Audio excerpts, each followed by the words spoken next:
Zimbabwe's Robert Mugabe looked poised to win a seventh term as president after romping to victory in parliamentary polls dismissed as fraudulent by the opposition, as the head of the UN led calls for calm. Full results were expected later on Saturday, but Mugabe's ZANU-PF party said it had already won the 140 seats in parliament required to press ahead with controversial amendments to the constitution.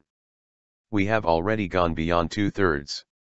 It's a supermajority," a top party official told the AFP news agency. Mugabe's rival and prime minister, Morgan Tsvangirai, has called the poll a huge farce, amid allegations of electoral irregularities and manipulation.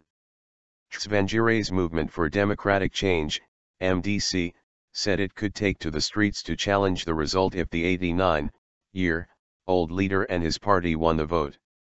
UN Chief Ban Ki-moon urged both rivals to send clear messages of calm to supporters as tensions mount.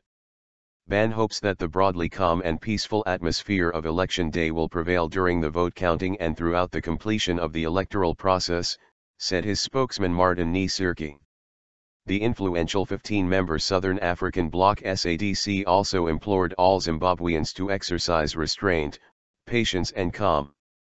The African Union, Observer Mission Chief declared Zimbabwe's elections as fairly fair and credible, while observers from SADC praised them for being free and peaceful.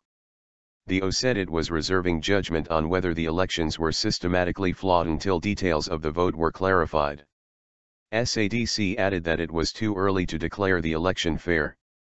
However, former Nigerian President Olusegun Obasanjo, who heads the OS vote monitoring mission, said on Friday that flaws in the electoral process had not stopped the will of the people from being expressed.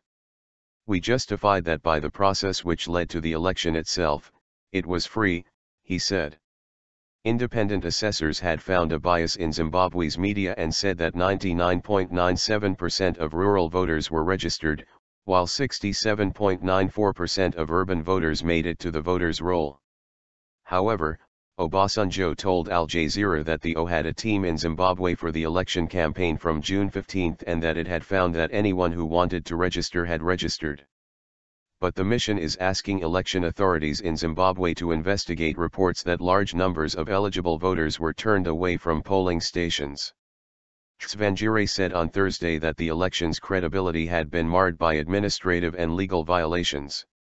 His comments came on the heels of remarks made by the Zimbabwe Election Support Network, ZESN, a coalition of local non-government organizations monitoring elections in the country, which earlier described Wednesday's vote as seriously compromised.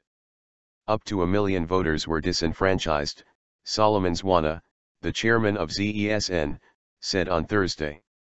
The mood on the streets of the capital Harare was subdued on Friday as the MDC's top leadership met at its headquarters to chart their next move, with everything from a legal challenge to the threatened street protests on the table. "Demonstrations and mass action are options," party spokesman Douglas Mwanzora said.